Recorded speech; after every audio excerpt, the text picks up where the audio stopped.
Talkline Network Radio, America's longest-running Jewish broadcast network, the voice of the Jewish community. Welcome to the podcast. And now, you're listening to Talkline with Zev Brenner, America's premier Jewish broadcast on the air since 1981. And now, here's your host. Welcome back to the program. I'm Zev Brenner. Our guest is Rabbi Yehoshua Pinkus, Director of Yeshivas Services, a good at Israel of America. Thank you for joining us. Thank you for having me on. So, tell us, Rabbi Pinkus, I know that the Yeshivas Services from Good Israel of America has been around for a while. You've been there for a year. It's your one-year anniversary, so I wish you a mazel tov on the anniversary.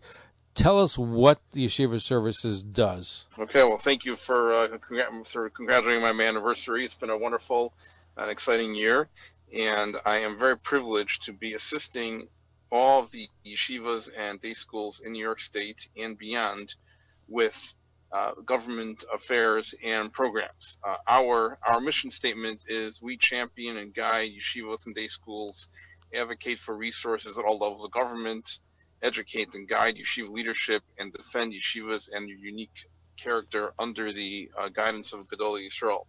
So what we do in New York State, first of all, is we advocate at all levels of government for funding, both to continue existing funding, because many funding sources have to be reappropriated and legislatively supported year after year. They don't just happen automatically.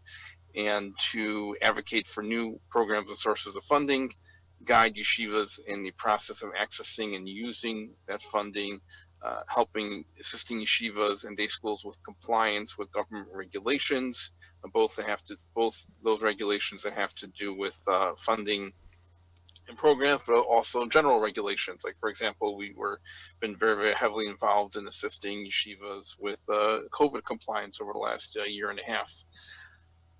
And then there is also defending yeshivas. We all know that there are schools and yeshivas that are threatened from time to time. Sometimes, as a community, there are various things that come up that can impact the character and sustainability of the yeshivas. Are you talking about YTED? There are activities in New York where they want to regulate the yeshivas to teach more science and math? Is that what you're referring to? That is, well, I wouldn't necessarily characterize it in that way. But yes, that is definitely a serious threat to the viability of the yeshiva and day school system as we currently know it.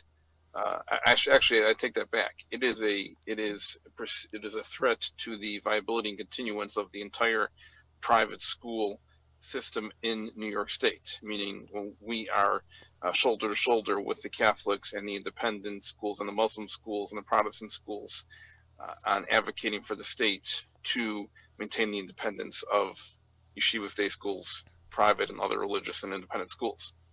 But is it still a threat now? Because from what I understand, elected officials have been working with the yeshivas. So while it may have been a big issue maybe a year or so ago, is it still as big an issue today? So we are privileged to, together with our colleagues in the private school sector, to have ongoing conversations and dialogue with the elected and appointed officials in the various departments. At this point, the official stance of the Department of Education is that they are working on regulations as a result of the community meetings that they conducted last October, November, I believe. And then those regulations are expected to come out sometime in the fall. And afterwards, then there's a comment period and various other items until the regulations actually go into effect. Now, what I see might even be a bigger threat. I've been reading, and I don't know if it's in the process of being implemented or not, but there's certainly a lot of noise about teaching a curriculum, an inclusive curriculum, where everybody's accepted gender neutral, or you can be called whatever you want to be called. It's not male and female anymore. There's so many other permutations. And I know they want to teach that and some other of the progressive agenda. Do you know how far advanced that is, and is that coming to a yeshiva near us soon? We have not seen any of that specifically yet in any proposed regulations. But they've been talking about enacting. for the public, again, I haven't seen anything for the private schools as far as that's concerned at this point. Now, however, that's exactly the reason why schools have to maintain their independence, and it's not just for Jewish schools. Independent schools, religious schools, champion a certain set of values. The parents choose those schools based on those values. So when parents choose a school, it's not just about what the math SAT scores are going to be. It's they choose a school that reflects their values and their lifestyle, and it's critical that those parents maintain the independence and the right to choose that school and to be confident that school is going to educate their children according to their value system. Right, and I see it's happening certainly in colleges. And from what I've read, they're talking about, again, it could be part of the agenda with looking to reshape the country. But I believe that's one of the things that's high up on the list is making this and teaching this in all schools across the country. Again, it's something which I know is in the planning stages, but something which is on the radar screen. So I just was wondering if you knew how far advanced they were. That's why when you asked the question, you said about advocating for more math and science in the schools, and I felt that wasn't a complete characterization of it. It is something they're advocating for, and I think if that was it, we might be having a different conversation. But the reality is that the advocacy is for the government to take a much stronger oversight of the private school community. And once that happens, inevitably, it's going to mean the position of values, a close supervision of curriculum, of mandating subjects and topics that are anathema to those communities. And that is why it is very important for us to, together with our colleagues in the independent religious and private schools, to advocate for that independence to be maintained. But if a yeshiva or a school takes public money or federal government funding, that also compromise what they can and can't do? Because isn't there more of a say? I know in the case of University, I believe since they get government funds, they're restricted for certain things they can and can't do because they're accepting money from the government. Well, there certainly is. All money comes with strings attached. And every program, every funding source has its own requirements. Some of them are reporting, some are testing, some are curricular, and that's something which every school has to look at every funding program and weigh the pros and cons of accepting that money. However, we're not talking here about the government offering. If the government came to the school and said, "Look, we're going to fund your entire general studies curriculum. We'll pay the teachers, we'll pay for the textbooks, we'll pay for the rent and utilities, the occupancy costs during that half of the day, and we want you to teach our curriculum." Well, then a school, a yeshiva, any kind of school would have to look at that and say, well, is it worth it or not worth it to take the money? That's not what we're talking about. The government wants to, or those who are advocating for this are advocating for control and oversight of all schools, regardless of whether they do or not accept government. No, but what I was referring to was, and I'm thinking of Yeshiva University in particular, because I believe they may have difficulties or problem, for example, not funding a gay club on campus because of that, because of government money. You can't be seen as discriminating, even though it's against religious values, but they're caught in the bind. Just one example that comes to mind. Right. Well, that's higher education, which is not a topic that I'm intimately familiar with, because you're more involved just in but it could affect a place like Lakewood also, technically speaking. We were preschool through 12th grade, and I believe that when you achieve certain types of accreditations or recognition or funding from the federal government in the higher education sphere, and that does come with requirements that they may or may not be in favor of. But I deal primarily with K through 12 and to some extent preschool as well. Okay. Rabbi Yehoshua Pinkus is our guest, Director of Yeshiva Services of Agudat Israel of America. We're going to be right back. Don't go away. Stay tuned. Follow us on Facebook, Twitter, and Instagram.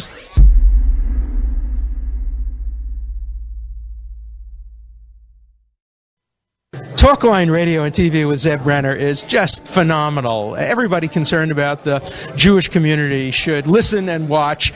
He has the best guests. He asks the most interesting questions. He's always so well prepared. It's talk radio and television from a Jewish point of view at its very best.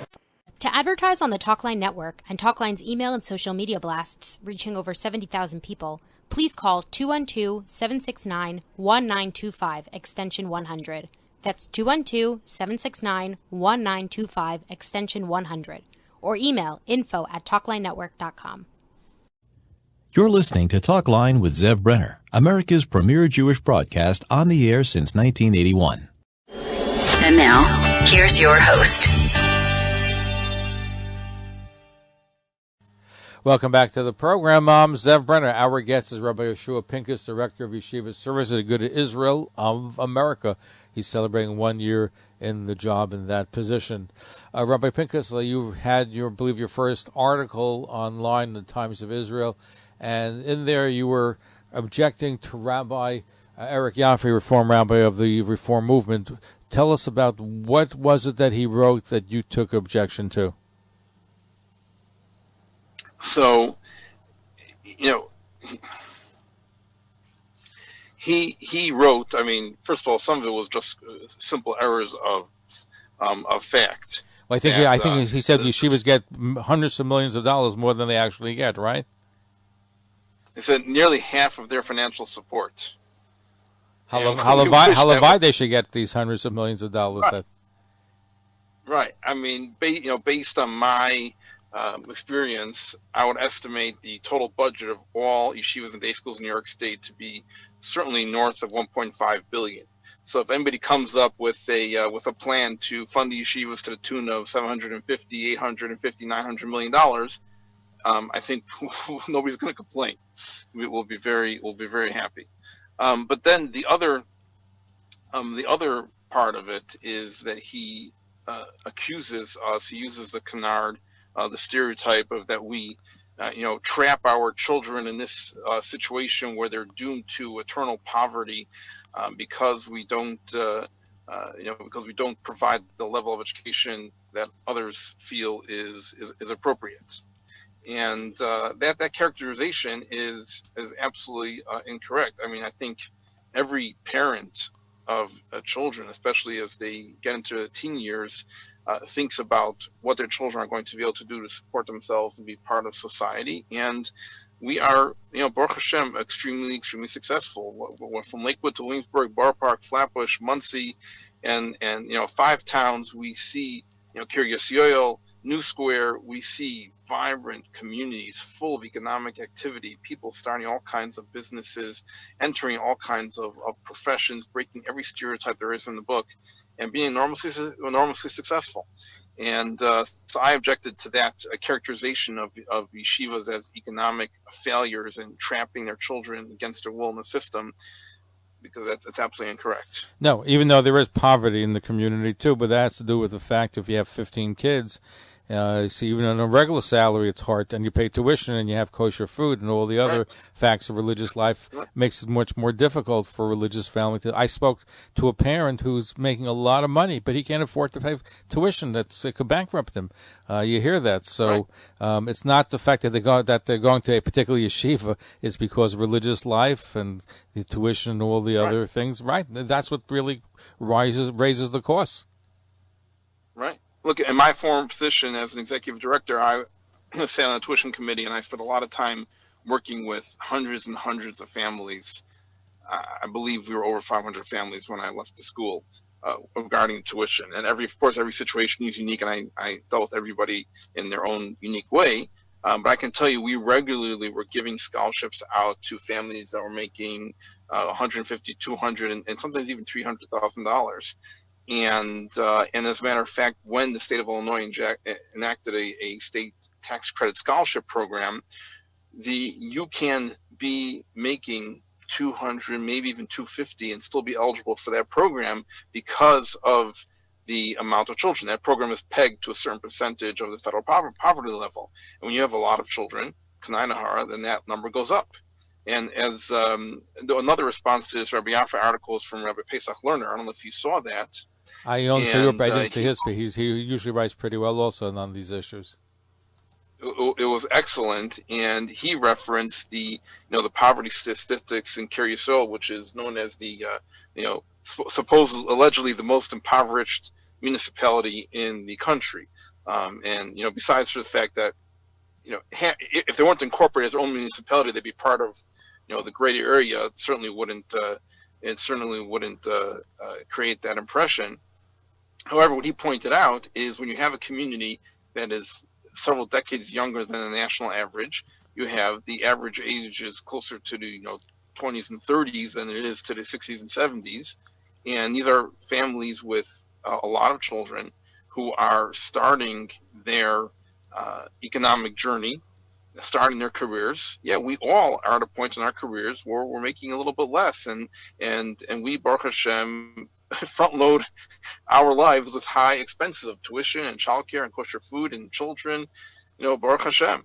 And so there's going to be a time in our lives that we are going to be lower than the national average, very possibly. But as time goes on, as the children grow up, as people's earning potential increases, we find that not only is that the sector not most impoverished, their average income is actually well above the national average.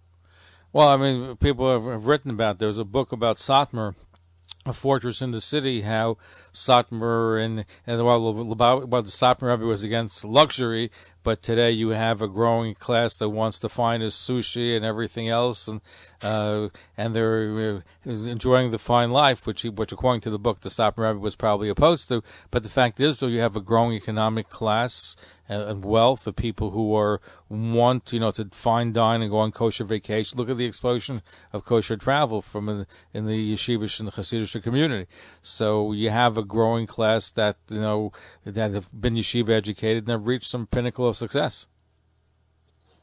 Yeah, absolutely. So, and we argue that is not despite their yeshiva education. It's precisely because of the yeshiva education. Yeshiva education teaches people to think creatively, to think out of the box, to be resourceful, and that's why when they do go into professions and do go into business, many of them are very successful. Do you find that the media has been apt to listen to what you have to say, because Yafed got a lot of attention in the media over the course of time? Have you found that your position and what you have to say is also acknowledged by the general media? Unfortunately, one of the last permitted stereotypes is Orthodox Jews. There's very few stereotypes that the media sees themselves as permitted to, paint the community with a broad brush. And with Orthodox Jews, they feel that they can do that. And unfortunately, we see that time and time again, where their perceptions of the community are completely skewed, and they don't really understand from the inside what's really going on. And then they find one or two items which they feel are inappropriate or an aberration or whatever it is, and they use that to paint the entire community with the same brush. But I think a lot of parents probably want you to spend more time in getting tuition and tax relief, because even though there is some federal money, how much money is Yeshivas actually getting in aid? I know Rabbi Yafi had it in the hundreds of millions. What's the actual number? Right. So the I can give you some of the numbers. Some of the data takes it's not so easy to dissect in that way. But I can tell you for the Jewish schools, the largest funding source in New York State is the mandated service aid and comprehensive attendance policy programs. New York, and what that is that the state requires the schools to provide certain services and to keep certain records, and therefore the state pays for those requirements. Meaning they're not funding education, they're not paying for teachers, they're not paying for Rabbeim or Moros, they're not paying for rent or utilities or anything else of that nature. They are paying for the provision of these themselves as requiring. And that number is 76.5 million. Another large source is there are 4 loan programs. Rabbi Yafi called them grants. They're not grants, they're loans. They actually, the items belong to the states and are loaned to the schools. And there are 4 of those for textbooks, technology, library, and the Jewish schools portion of that is currently around 13.5 million. Right now, there are other programs. There's title funding, the we know that the state and the city cover busing costs in New York State, and there are other programs as well, but there's no way that equals more than a couple $100 million. So, which is helpful, and of course, it cannot be used for religious studies. It only goes to other items that the yeshiva. It can't be used for any religious. Oh, for any study. The only program there is a STEM program, which I think this year it's up to $40 million, and which is open to private schools in the state, which does help fund science, technology, engineering, and math teachers. But other than that, every other program you're specifically prohibited from using it to provide general studies. Even a program like Title Services, which is there to provide supplemental education to children lagging behind and need additional services, it's specifically to supplement, not supplant. You can't. I'm surprised. I thought there was some that you can. There's nothing that the yeshivas can use for secular education from the funding. There are some aspects of some of the COVID stimulus funding that may be able to use for some aspects of secular education under certain circumstances, but that's a one-time thing. That's that's a COVID stimulus thing. That's totally different. And but in terms of the state and federal funding, that's year after year, not one penny can be used for religious or general education other than the STEM funding. Wow. A few moments we have left, I'm sure, and I interrupted myself before. I'm sure a lot of parents were saying, hey, what can we do to reduce our tax rate, even though money is being given to yeshivas? And as you pointed, there are millions of dollars that yeshivas have been able to tap into. But the average parent still feels the pressure of a tuition bill. So what can be done in New York, other parts of the country are different, as far as relieving the burden on parents? That is an excellent question. It's probably a $64 million question. Absolutely. $64 million, I think it's more like $1.5 billion. Yeah, okay. Maybe with inflation it's a lot more, okay. Yeah. The number one action that they can do is to become politically involved and to vote. We, together with TeachOS and other organizations, are very actively involved in get out the vote campaigns in various neighborhoods. We're all familiar with Ramosha's Tshuva and other sources that stress our religious obligation to vote, and that is the number one thing to do. Get out there and vote and become politically active. And because when the community speaks with one voice, the legislators understand what needs to be done, and efforts can be made in that direction. Terrific. Anyways, I appreciate your being here with us. It's a lot of work we have to do. We are helping yeshivas. I think Jewish education is so important, and I believe that one of the reasons why we face a lot of assimilation and acculturation in the non-Orthodox community is the fact that there is a lack of Jewish education. I think Jewish education is so critical, and we need to have more of it, and it has to be better funded. So we want to thank you for your efforts, Rabbi Yehoshua Pinkus, Director of Yeshiva Services of Agudat Israel of America.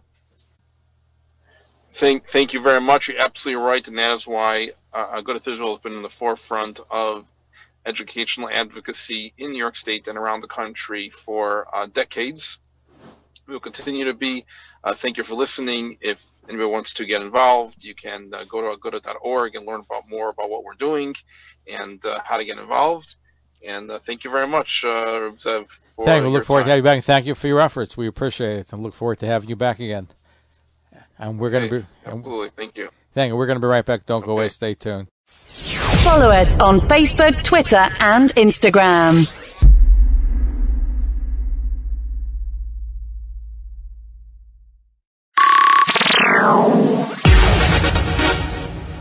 Are you interested in hosting your own radio show and podcast, or perhaps a TV program? Talkline Network can help you get on the air from 1 hour weekly to 24 hours a day. Ideal for ethnic, foreign language, medical, business, and religious broadcasting. We also have full-time radio stations for lease, as well as FM HD channels.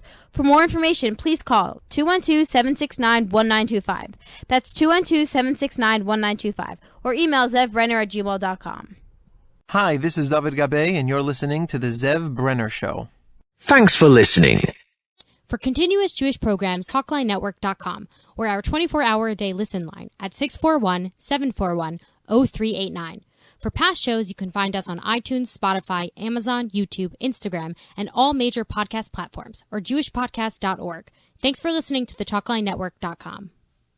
Talkline Network Radio, America's longest